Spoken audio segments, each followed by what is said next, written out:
তো হ্যালো বন্ধুরা, welcome back. তো চলে এসেছি আরও একটা নতুন ভিডিওতে। আর আজকে কিন্তু এই ভিডিও তোমার সঙ্গে শেয়ার করব যে আজকে যে খেলাটা আছে, মানে ইন্ডিয়া ভার্সেস কাতারের যে ম্যাচটা আছে 9টা 15 থেকে।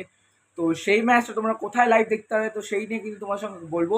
তো তার আগে বলে দিই, যারা যারা এখনও চ্যানেলটাকে সাবস্ক্রাইব করোনি তো অবশ্যই চ্যানেলটাকে সাবস্ক্রাইব করে পাশে থাকা বেল আইকনটাকে অল নোটিফিকেশনে ক্লিক করে শেয়ার করতে একদম ভুলবে না। তো প্রথমে চলে আসি যে যেরকমটা কিন্তু আপডেট ছিল আগে, যেরকমটা আমি জানতে পেরেছিলাম যে ইন্ডিয়া ভার্সেস কাতারের যে ম্যাচ সেটা কিন্তু জিও সিনেমা বা স্পোর্টস 18-এ দেখানোর একটা যে প্রবাবিলিটি হয়েছিল। আর সেই জন্য আমরা ভেবেছিলাম যে জিও সিনেমা থেকে বা স্পোর্টস 18 থেকে কিন্তু সবাই খেলাটা দেখতে পারবে। বাট পরবর্তীকালে কিন্তু স্ট্রিমিং অ্যাপ যেটা বলে, তো ফ্যান কোডে অ্যাপ্লিকেশনে কিন্তু আজকে খেলাটা দেখাবে 9টা 15 থেকে।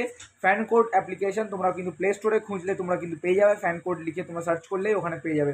ওখানে কিন্তু তোমরা 25 টাকার একটা ম্যাচ পাস আছে, তো 25 টাকা মেরে তুমি কিন্তু খেলাটা পুরো দেখতে পারবে আজকের ম্যাচটা। তো কারা কারা খেলাটা দেখবে সেটা কিন্তু অবশ্যই কমেন্ট বক্সে জানিয়ে দিও। তো এই ছিল আজকের একটা আপডেট যে লাইভ স্ট্রিম কোথায় হবে। তো ফ্যান কোড অ্যাপ্লিকেশনে হবে, তোমরা কিন্তু চাইলে ওখানে দেখতে পারো। 25 রুপিস লাগবে একটা ম্যাচ দেখার জন্য খালি। তো কারা কারা দেখবে সেটা কিন্তু অবশ্যই কমেন্ট করে জানিও। আর আজকের জন্য কিন্তু ইন্ডিয়ার জন্য কিন্তু মাস্ট উইন ম্যাচ বলতে পারো, যদি জেতে তাহলে কিন্তু কনফার্ম থার্ড রাউন্ডে চলে যাবে। আর যদি ড্র করে তাহলে কিন্তু আফগানিস্তান আর কুয়েতের জন্য ওয়েট করতে হবে তাদের রেজাল্টটা কী হয়। তো দেখা যাক, সেটা কিন্তু 9টা 15 থেকেই স্টার্ট হবে, তো দেখা যাক, তখনই দেখা যাবে। তো চলো বন্ধুরা, টাটা বাই বাই। আর আসছি অন্য একটা ভিডিওতে, আবার দেখা হবে। চলো বাই বাই।